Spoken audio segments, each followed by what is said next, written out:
Welcome to Grieving Insomaniacs. I am your host, Christy Haberman. I am glad you're here.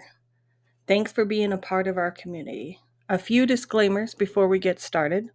I am a licensed therapist. However, this podcast is not to be considered mental health therapy or counseling. It is for entertainment purposes only and is not associated with my counseling practice, Christy Haberman Counseling Services. Thanks for showing up. Welcome to Grieving Insomaniacs. This is your host, Christy Haberman, and Kai the Wonder Dog. And today we are going to talk about what happens when things start going well and you're a grieving person. And a grieving mother specifically, because that's what we focus on here. So last week, I talked to you guys about having a really bad week.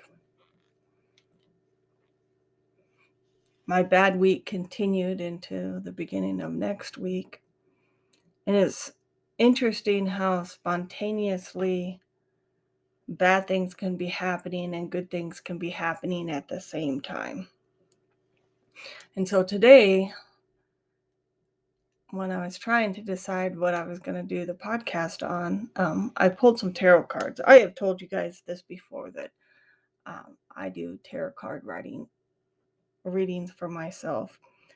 And part of the cards that I pulled today was about abundance. And so right now I do have a very abundantly full life. And part of that abundantly full life is doing this podcast. It has been so healing. I am so grateful for the people that listen to my podcast. There's 18 of you that listen to me regularly. I'm so grateful for each and every one of you. Thank you for doing so. And part of the reason why I've started moving into a happier time of life is because I really feel like this podcast is fulfilling some spiritual purpose of mine. I had a strong urge to start it almost as soon as Christopher died in 2011. Sometimes I give myself a hard time because I didn't start sooner, but I just didn't have the self-esteem or the confidence to pull it off. I thought that I didn't have anything worth sharing with anyone. And over those last 11 years, especially in the last couple of years, that urge to start this podcast has really started to hit home. I wasn't happy in my life. I wasn't happy with my job until I started the podcast. And I have this sense of contentment that I haven't had in a very long time. But what they don't tell you is how to deal with grief when things are going well. And so that's kind of what I wanted to talk about a little bit today, kind of go through the process of what I am working through, and if there's any takeaways that will help you navigate some of these situations in your life. I just use my life as an example. It's not the way to live. I just hope that I give you ideas and ways that'll help you cope and get through the difficult moments in your life. And don't get me wrong, there is still one area of my life that I am having a very difficult time in. Unfortunately, the situation that occurred is out of my hands and into the hands of other people. And for someone like me that doesn't like to give up power, that is a very hard place to be. Which is part of why I pulled the cards I pulled today. And so I am living an abundant life right now. My life is happy and fulfilled. But I also pulled the crossroad card. And so it says I'm at a crossroad in my life. And that the choices I make now must be practical, not emotional. And I'm not at a dead end. And when that situation occurred last week, I really did feel like I was at a dead end. I felt like everything that I had worked for the last 20 years was going to be taken away from me. It took me a little bit to pull myself out of that mindset and to realize that not everything is as bad as I thought it was going to be.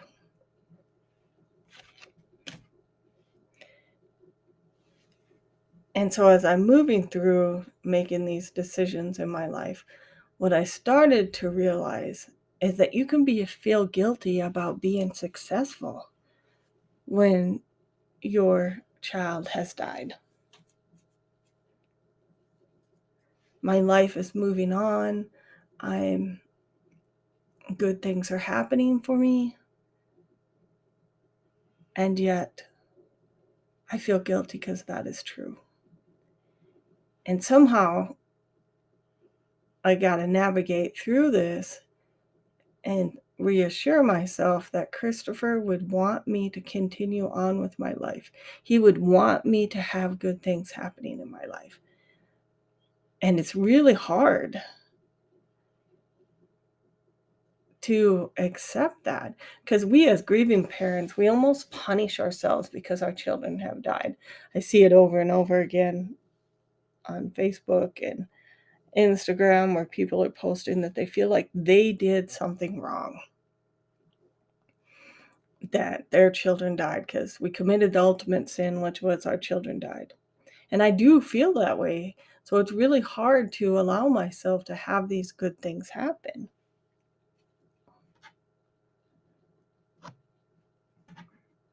And getting excited about these good things. And then I got to be careful not to self-sabotage myself, because I've been known to do that also. So it's at these times that I start to realize what a hard place it is to be a grieving mom. And I think this sometimes happens with our living children too, which is that sometimes you feel like you have to make all these sacrifices for your kids. I can't buy something new for myself, especially when you don't have a lot of money. It's like selfish to buy something new for yourself, or you need to be focused on the children 100% of the time. You can't take time out to get your hair done, to go shopping. I know there's parents in my listening audience are going, oh yeah, that's us. That's us. But it's necessary. And I think it's necessary also in grief. And so I find myself constantly reassuring myself that Christopher would want this for me. He would not want me suffering. He wouldn't want me to stay in a bad place because he died. And so it's almost like there's two warring thoughts going on, which is interesting because one of the good thoughts was, and I don't want to go into too much detail about it, but I was approached about doing a different job. And that would entail moving away. It was just something somebody suggested. Hey, why don't you apply for this? And I started to think about it. And I got really excited because it's kind of an honor, right? That someone thinks that much of you that they would say that to you. So I was talking about it with my husband, and this is kind of how this works for me.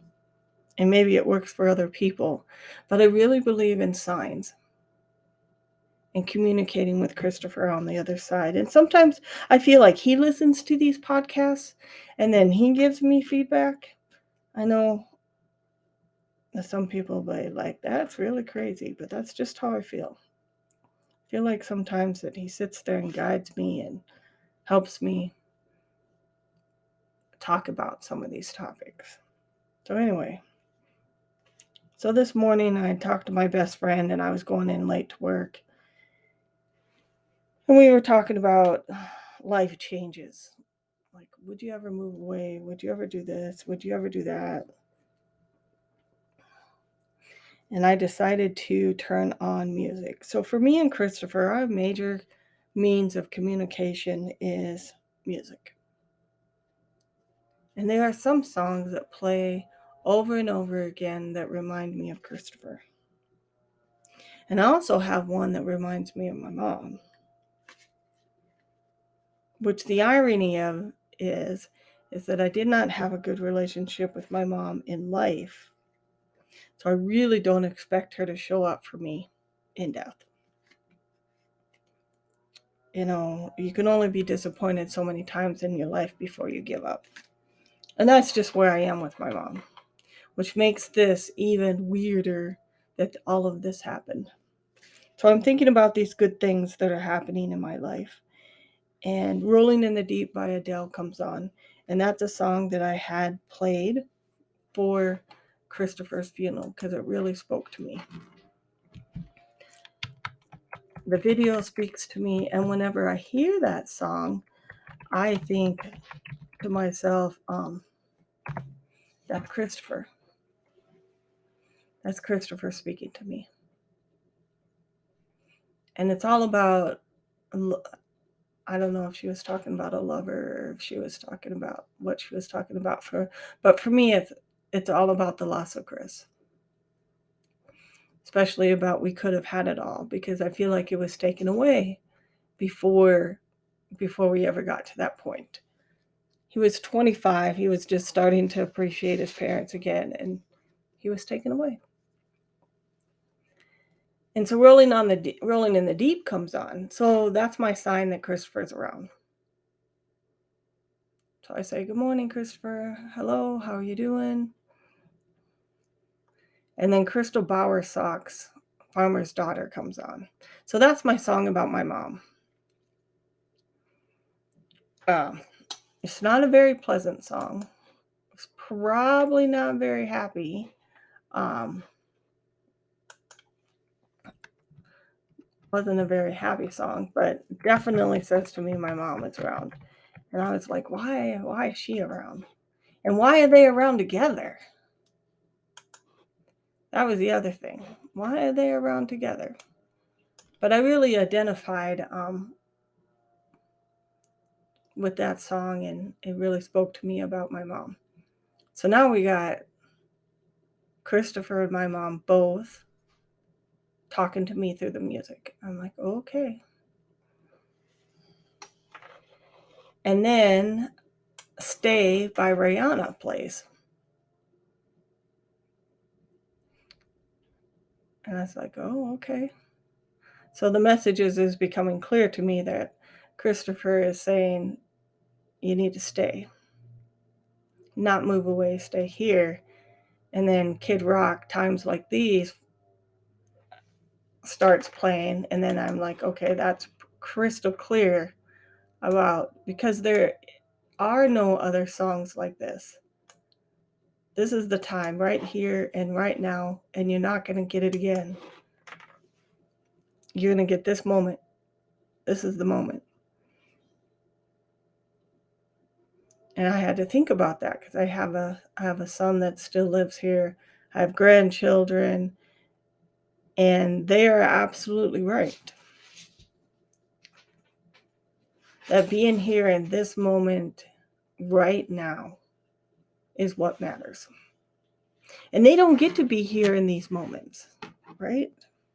They are with us spiritually, but they're not right here in these moments. And maybe, just maybe, the lesson that they had for me was to appreciate the moments, including the bad moments.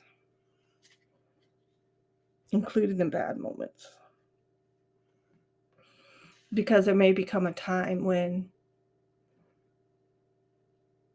you'll wish you had bad moments, and you'll wish you had good moments because that meant you were alive. And so maybe we don't appreciate being as alive as much as we should.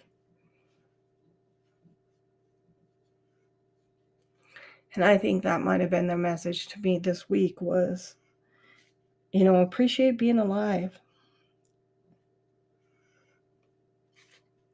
Be in the moment. Don't think about what could happen next week or 2 weeks from now, or the bad situation I have going on. Don't think about those things. Just think about right now, this moment. So when I think about that, I think that is what Christopher is trying to tell me, is that he's not going to take away from our good moments, and they celebrate those good moments with us. So as grieving parents, we got to kind of remember that. We got to remember that our children, no matter what age they are, they would only want good things for you, because their souls are old. So even if they died as a baby, they would still only want good things for you. And they would want you to enjoy your life and not to continue to punish yourself. And that's a really hard concept, I think, to accept as a grieving mom. But the societal messages that we have received about being parents, and we also live in a very blame-based society, that we're always looking to blame someone for something. I have some theories about that, but I won't share them on the podcast. I don't want to offend. But you really got to stop and think about, if we stopped blaming ourselves for our children dying, where would we be in our grief? If we just took that one piece away, if we just took the piece about blame away, where would we be? Would we be able to grieve without the shame and guilt? Would we be able to do that? What if we took the shame away? Would we be able to grieve? So the difference between guilt and shame is, guilt is that I feel like I violated some rule, some norm, some personal value. That's guilt. Shame is when you're made to feel bad about yourself. Unfortunately, in our society, there are many parents that parent from a place of shame. So parenting from a place of shame is, look what you have done. I'm so embarrassed to be around you. Those are some of the things my mom said about me. She said things like, you're an embarrassment in public. Why can't you look better? Why can't you wear your makeup and not look like a whore? Those are the kind of things my mom said to me. Those are very shame-based. So when you start seeing yourself through this lens of shame, that permeates everything.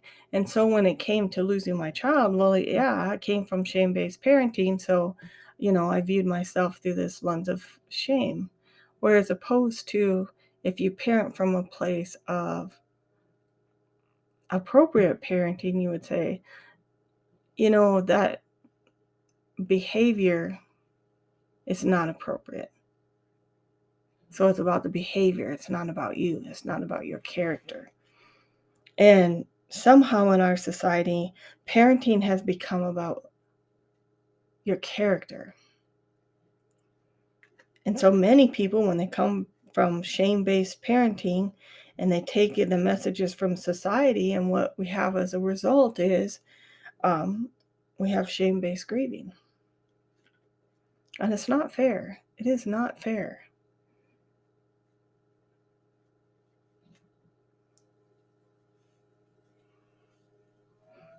So what if you put that down for a while and really stop to think about what your kids would want from you? And that's what I've had to do this week. Because it's really hard to be happy, and it's really hard to accept that good things can happen to me. that I deserve to have good things happen to me, even though I had a child die.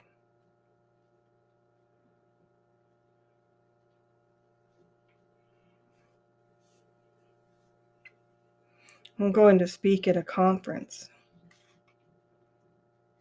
And part of what makes me unique and what makes me special, I believe, is that I have lost a child. That makes some experiences, in some ways,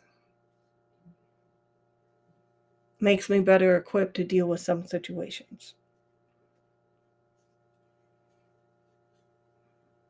But do I dare share that? Probably not. I don't know if I can do it without crying, even 11 years later.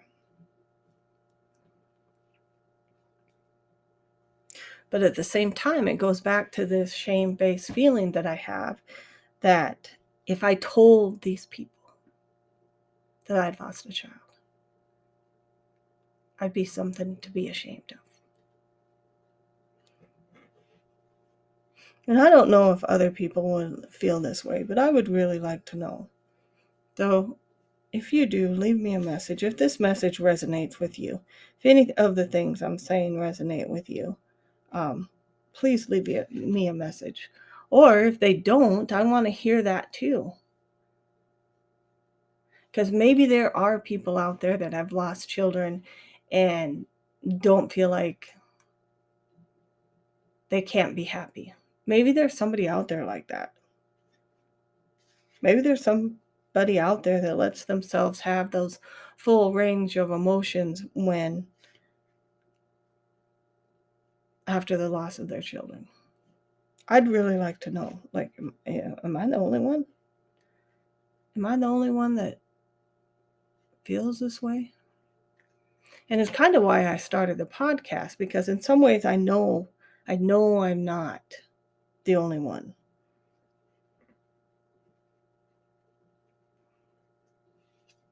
But then other times I wonder.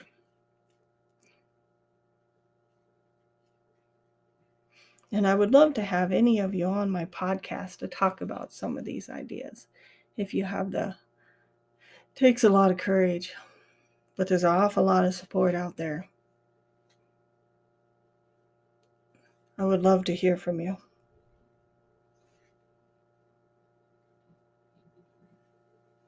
But I want you all to know that you deserve happiness. We really do deserve happiness.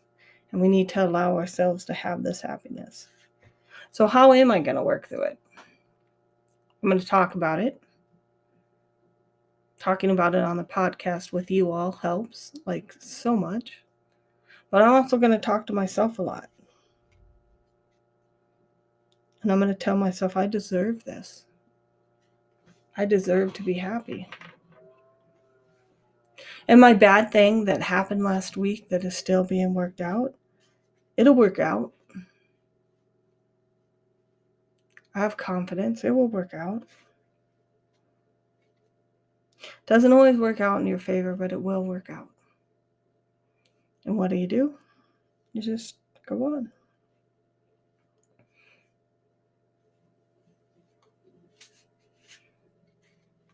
And if it doesn't work out in my favor, we'll figure it out. We'll figure it out. See, that's one thing that grief teaches you.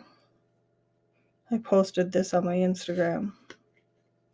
I absolutely hate it when someone says, "Oh, you've lost a child. You are so strong." I am not strong. I know how to survive.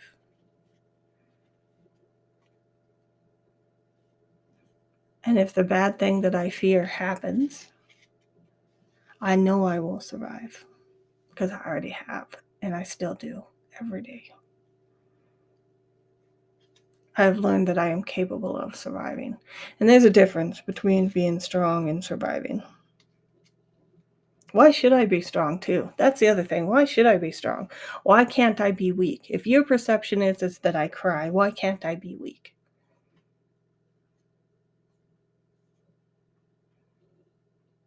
Maybe we shouldn't label things as strong and weak, because it's not weak to cry about my child. Got to tell you, it takes immense bravery to put yourself out there. And there's other people out there doing their podcasts, and I applaud each and every one of you because I think you all are very, very brave to sit out there and talk about this.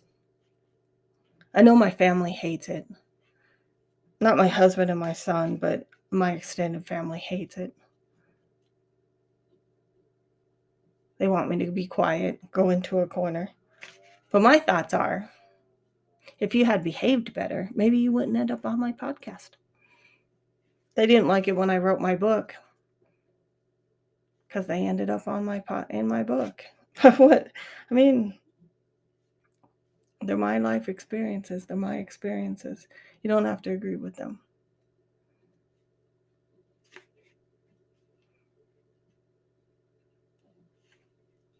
So we're about at the end of this podcast again today. I want to thank everyone that listens to me each week. I really enjoy doing the podcast. It's really, really helpful. We woke Kai up, so evidently there was something I said that triggered her also. Thank you for listening. If you ever have any feedback for me, please reach out. grievinginsomniacs@gmail.com, Grieving Insomniacs on Facebook, Grieving Insomniacs on Instagram. I would love to hear from you. I would love to hear your stories, and I would love to know, are you similar to me? Are you different from me? What kind of experiences are you having? So I had written in my journals for years and years and years. A couple of years ago, I was convinced I was going to die, and I did not want anybody to read my journals, so I burnt them all.